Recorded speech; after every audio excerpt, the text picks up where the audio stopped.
Hello दोस्तों, कैसे हैं आप सभी लोग। आप सभी का स्वागत करता हूं फिर से अपने चैनल नॉलेज वाईजी पर। आज हम इस वीडियो के अंदर सुप्रीम कोर्ट की एक अहम जजमेंट के बारे में समझने वाले हैं, जो कि रीसेंट की जजमेंट है। ये जजमेंट की वीडियो आपके लिए काफ़ी इम्पोर्टेंट होने वाली है। अगर आप किसी भी जजमेंट को स्टार्टिंग में पढ़ते हैं तो आपको काफ़ी समय लगता है, लेकिन अगर आपको उसके फैक्ट, किस लॉ का इस्तेमाल किया गया है, क्या आर्ग्यूमेंट्स के पॉइंट है, जज ने क्या फाइंडिंग की है, ये पहले से पता होगी, और उसके बाद अगर आप जजमेंट को पढ़ेंगे तो आपको चीज़ें बहुत फास्टली याद हो जाती है और पता चल जाती है। वीडियो के नीचे मैं लिंक दे दूंगा जहां से आप जजमेंट को डाउनलोड कर पाएंगे। और ये सुप्रीम कोर्ट की रीसेंट की जजमेंट है। इसमें जो थी बेल एप्लीकेशन के अगेंस्ट में अप्लीकेंट ने जो है सुप्रीम कोर्ट में अपील फाइल की, यानी कि हाई कोर्ट के अंदर अपील ग्रांट कर दी गई थी। उसके बाद यहाँ पर अप्लीकेंट ने अपील लगाई उस ऑर्डर के अगेंस्ट में कि इसे रद्द किया जाए। तो इस केस के फैक्ट क्या है उसको समझ लेते हैं। तो जो एक्यूज थे उन्होंने अप्लीकेंट और उसका अंकल और एक ड्राइवर जो कि रात में मार्केट से आ रहे थे, 3:30 बजे मार्केट से लौट रहे थे। उसी दौरान एक्यूज जो थे उन्होंने अप्लीकेंट को, उनके अंकल को, ड्राइवर को, उनको रोका, उनकी गाड़ी को रोक लिया। और रोकने के बाद वहाँ पर उनकी गाड़ी का शीशा जो है आयरन रोड से तोड़ दिया। जो एक्यूज थे इस केस के अंदर वो 2 एक्यूज थे। एक एक्यूज ने आयरन रोड ली और गाड़ी का विंडो जो था उसको तोड़ दिया। उसके बाद अक्यूज जो इस केस के इस अपील के अंदर अप्लीकेंट है, उसके अंकल को बाहर निकाला, उसको अच्छे से मतलब आयरन रोड से उसके साथ असोल्ट किया, मारपीट की, जिसके कारण उसकी वहीं पर ही डेथ हो गई। और इसी दौरान जो अप्लीकेंट है और जो ड्राइवर थे जो गाड़ी को चला रहे थे, उन्होंने एक्यूज़ को रोकने की कोशिश की, लेकिन उन पर भी उन्होंने हमला कर दिया और उनको भी इंजरी आ गई। अब यहाँ पर जैसे ही इंजरी वहाँ पर उनको आ गई और वो ऐसे मारपीट कर कर उनको रोड से मारकर एक्यूज जो थे भाग गए। अब उसके बाद कंप्लेनेंट और जो यहाँ पर अप्लीकेंट है इस अपील के अंदर, उनको और उनके अंकल को और ड्राइवर को जो था हॉस्पिटल में भर्ती करवाया गया। पहले एक हॉस्पिटल में, फिर दूसरे में रेफ़र किया गया, फिर तीसरे में रेफ़र किया। इस दौरान पता चला कि जो अप्लीकेंट के अंकल हैं उनकी डेथ हो गई। और डेथ का कारण था कि उनके सिर पर इतनी गहरी चोट आई जिसके कारण उन्हें शॉक आ गया और उनकी डेथ हो गई और उनको इंजरी आई। और यानी अप्लीकेंट को, ड्राइवर को इंजरी आई और जो अंकल थे उनकी डेथ हो गई, जिसका कारण था उनके सिर पर चोट आई, हाथ पर भी और नी पर भी चोट आई थी, जो कि इस केस के फैक्ट हैं। अब ये इंसिडेंट होने के बाद एक्यूज भाग गए। भागने के बाद उन्हें जो है काफ़ी समय के बाद उन्हें पकड़ लिया गया, फिर चार्जशीट सबमिट की गई, चालान सबमिट किया गया इन्वेस्टिगेशन कंप्लीट होने के बाद। और उसके बाद यहाँ पर ट्रायल स्टार्ट हो गया। अब ट्रायल के दौरान दोनों एक्यूज ने बेल एप्लीकेशन फाइल की और दोनों की बेल एप्लीकेशन को ट्रायल कोर्ट ने रिजेक्ट कर दिया।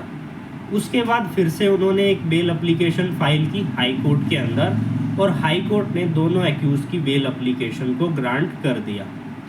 अब यहाँ पर अप्लीकेंट यहाँ पर सुप्रीम कोर्ट को अप्रोच किया उस हाई कोर्ट के जजमेंट के अगेंस्ट में। उन्होंने यहाँ पर ये कहा कि जो ये इंसिडेंट है बहुत सीरियस नेचर का है, इसका सोसाइटी पे बहुत गहरा प्रभाव पड़ा। दिन दहाड़े हत्या की गई, जिसके कारण जहाँ इंसिडेंट हुआ वहाँ पर जो मेन मार्केट इलाका था वहाँ पर 10 दिन तक जो है मार्केट को शट डाउन कर दिया गया, क्योंकि इतना संगीन इंसिडेंट था। तो ये सारे पॉइंट जो थे अप्लीकेंट के काउंसिल के द्वारा आर्ग्यूमेंट किए गए। और उसके बाद एक्यूज़ की तरफ से जो काउंसिल थे उन्होंने कहा कि इन्हें झूठा फंसाया जा रहा है, इन्होंने ऐसा कुछ नहीं किया। और साथ ही अप्लीकेंट के जो काउंसिल थे उन्होंने ये भी कहा था, यानी कि प्रोसिक्यूशन की तरफ से जो सरकारी अधिवक्ता थे उन्होंने क्या कहा एक्यूज़ के अगेंस्ट में, कि इनका गैंगस्टर एक्ट के अंदर भी इन्वॉल्वमेंट रहा है ये जो एक्यूज़्ड हैं। तो यहाँ पर ये चीज़ें जताती है क्योंकि कोई पहले से ही क्रिमिनल है और उसके बाद उसने फिर इंसिडेंट किए हैं, तो ये उसके फेवर की बात नहीं है, उसके अगेंस्ट की बात है।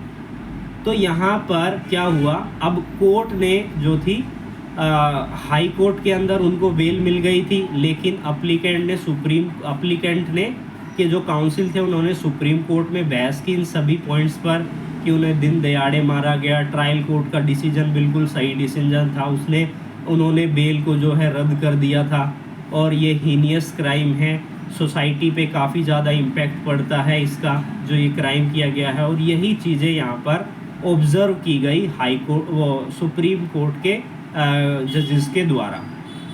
साथ ही सुप्रीम कोर्ट ने ये भी कहा कि जब भी बेल को ग्रांट किया जाता है, किसी को बेल दी जाती है, तो कोर्ट ने बहुत सी गाइडलाइन दी हैं, उन गाइडलाइंस का पालन किया जाना चाहिए।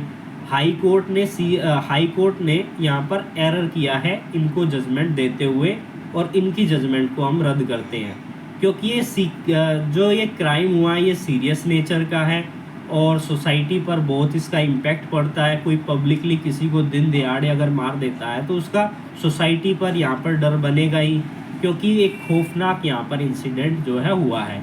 और ये भी सामने आया था कि वहाँ पर जो है 10 दिन तक शटडाउन रहा मार्केट में। तो इन सभी पॉइंट्स को ध्यान में रखते हुए सुप्रीम कोर्ट ने दोनों एक्यूज की बेल को जो था रद्द कर दिया, सेट असाइड कर दिया। हाई कोर्ट का जो डिसीजन था बेल का उसे सेट असाइड कर दिया।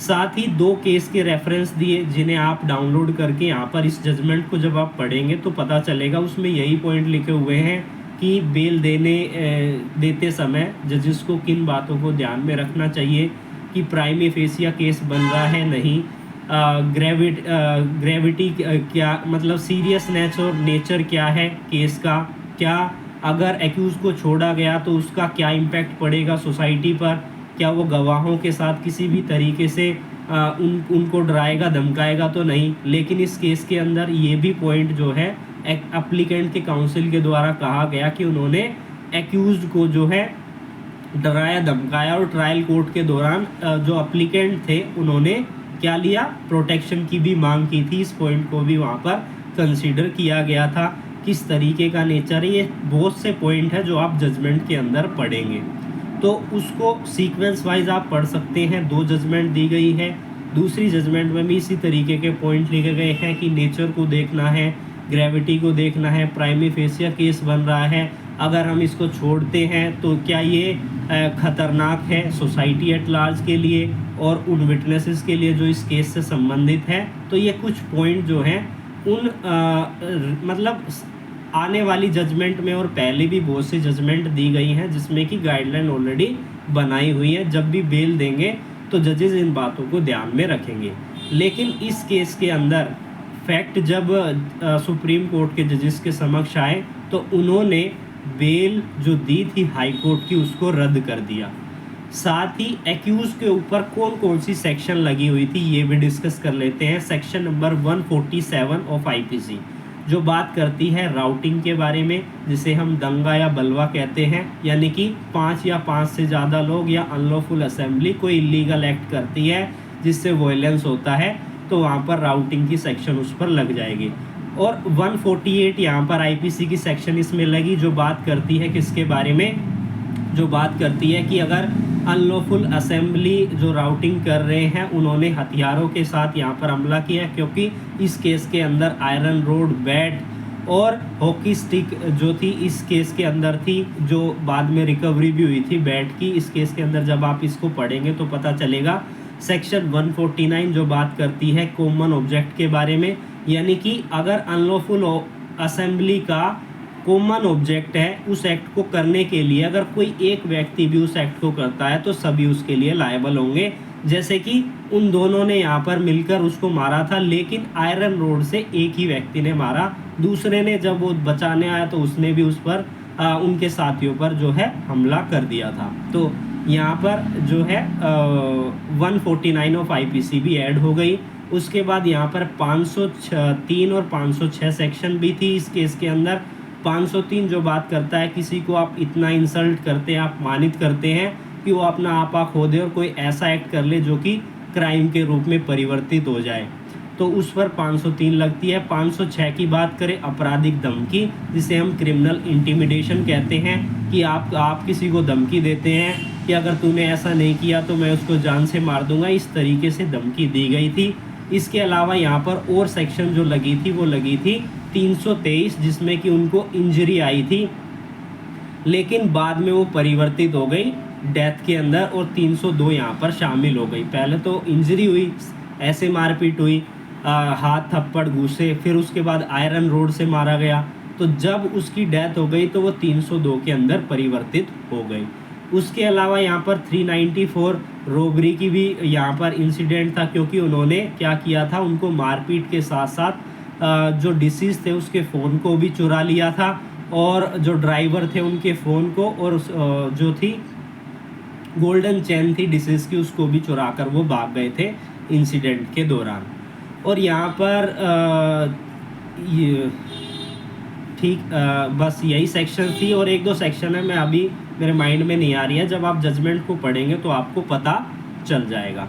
तो इसी तरीके की लेटेस्ट सुप्रीम कोर्ट की जजमेंट को अच्छे से समझने के लिए उसको पहले से ही कि किस फैक्ट का इस्तेमाल, क्या फैक्ट थे, किस लॉ का इस्तेमाल किया गया, क्या आर्ग्यूमेंट रही, क्या जजमेंट रहा, क्या फाइंडिंग रही, उसको अगर आप पहले ही समझ जाएंगे, उसके बाद आप तुरंत जो है जजमेंट को डाउनलोड करके पढ़ते हैं, तो आपको चीज़ें बहुत जल्दी से क्लियर हो जाएंगी। तो आई होप आपको ये वीडियो अच्छी लगी है। अगर आपको ये वीडियो अच्छी लगी है तो तुरंत हमारे साथ जुड़ जाइए। फिर मिलेंगे एक न्यू वीडियो के साथ, तब तक के लिए धन्यवाद।